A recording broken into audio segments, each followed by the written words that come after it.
Hey guys, welcome back to my channel. If you're new here, welcome. Don't forget to subscribe, like, and share. And like I usually say, please listen to this over and over again so that the deeper meanings of what's being said can be fully understood and you can be able to use it to accomplish or achieve what you want.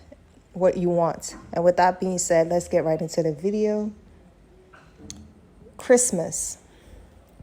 Behold, a virgin shall be with child, and shall bring forth a son, and they shall call him his name Emmanuel, which being interpreted is God with us. Matthew chapter 1, verse 23. One of the most controversial statements in the New Testament concerns the virgin conception and subsequent birth of Jesus, a conception in which man had no part. It is recorded that a virgin conceived a son without the aid of a man, then secretly and without efforts gave birth to her conception. This is the foundation upon which all Christian doom rests.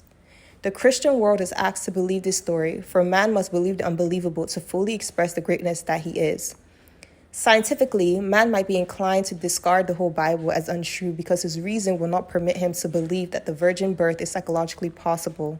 But the Bible is a message of the soul and must be interpreted psychologically if man is to discover its true symbology. Man must see this story as a psychological drama rather than a statement of physical fact. In so doing, he will discover the Bible to be based on a law which, if self-applied, will result in a manifested expression transcending his wildest dreams of accomplishment. To apply this law of self-expression, man must be schooled in belief and disciplined to stand upon the platform that all things are possible to God. The outstanding dramatic dates of the New Testament, namely the birth, death, and resurrection of Jesus, were timed and dated to coincide with certain astronomical phenomena. The mystics who recorded this story noticed that at certain seasons of the year, beneficial changes on earth coincided with astronomical changes above. In writing this psychological drama, they have personified the story of the soul as the biography of man. Using these cosmic changes, they have marked the birth and resurrection of Jesus to convey that the same beneficial changes take place psychologically in the consciousness of man as he follows the law. Even to those who fail to understand it, the story of Christmas is one of the most beautiful stories ever told.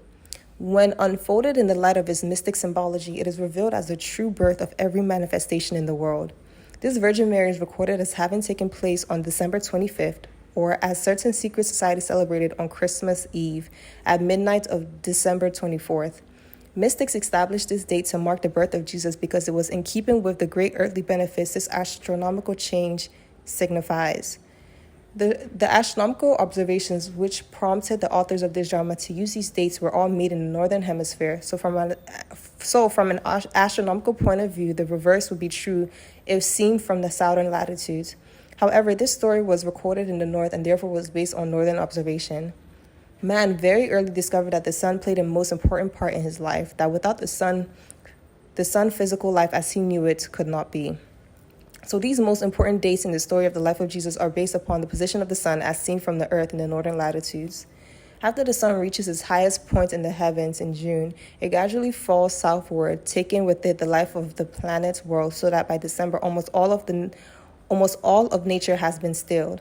Should the sun continue to fall southward, all nature would be stilled unto death. However, on December 25th, the sun begins its great move northward, bringing with it the promise of salvation and life anew for the world. Each day, as the sun rises higher in the heavens, man gains confidence in being saved from death by cold and starvation, for he knows that as it moves northward and crosses the equator, all nature will rise again, will be resurrected from its long winter sleep. Our day is measured from midnight to midnight, and since the visible day begins in the east and ends in the west, the ancients said the day was born of that constellation which occupied the eastern horizon at midnight. On Christmas Eve, or midnight of December 25th, the constellation Virgo is rising on the eastern horizon, so it is recorded that this son and Savior of the world was born of a virgin. It is also recorded that this virgin mother was traveling through the night, that she stopped at an inn and was given the only available room among the animals, and there in a manger where the animals fed, the shepherds found the holy child. The animals with whom the Holy Virgin was lodged are the holy animals of the zodiac. There, in that constantly moving circle of astronomical animals, stands the Holy Mother, Virgo, and there you will see her every midnight of December 24th, standing on the eastern horizon as the Son and Savior of the world starts his journey northward. Psychologically, this birth takes place in man on that day when man discovers his consciousness to be the Son and Savior of his world. When man knows the significance of this mystical statement, I am the light of the world, he will realize that his I am or consciousness is the sun of his life, which sun radiates images upon the screen of space. These images are in the likeness of that which he, as man, is conscious of being. Thus, qualities and attributes which appear to move upon the screen of his world are really projections of this light from within himself.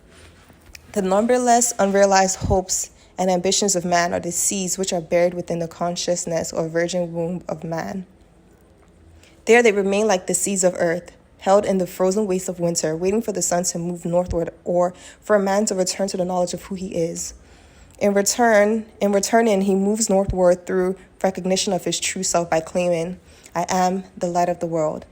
When man discovers his consciousness, or I am to be God, the Savior of his world, he will be as a sun in its northern passage. All hidden urges and ambitions will then be warmed and stimulated into birth by this knowledge of his true self. He will claim that he is that which heretofore he hoped to be. Without the aid of any man, he will define himself as that which he desires to express. He will discover that his I am is the Virgin conceiving without the aid of man, that all conceptions of himself, when felt and fixed in consciousness, will be embodied easily as living realities in his world.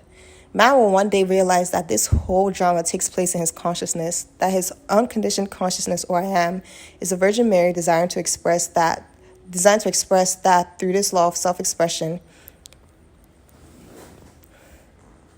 Man will one day realize that this whole drama takes place in his consciousness, that his unconditioned consciousness, or I am, is the Virgin Mary designed to express that through this law of self-expression, he defines himself as that which he desires to express, and that without the help or cooperation of anyone, he will express that which he has consciously claimed and defined himself as being. He will then understand why Christmas is fixed on December 25th, while Easter is a movable date, why upon the virgin conception the whole of Christendom rests, that his consciousness is the virgin womb or bride of the Lord, receiving impressions as self-impregnations, and then without assistance embodying these impressions as the expressions of his life. The end.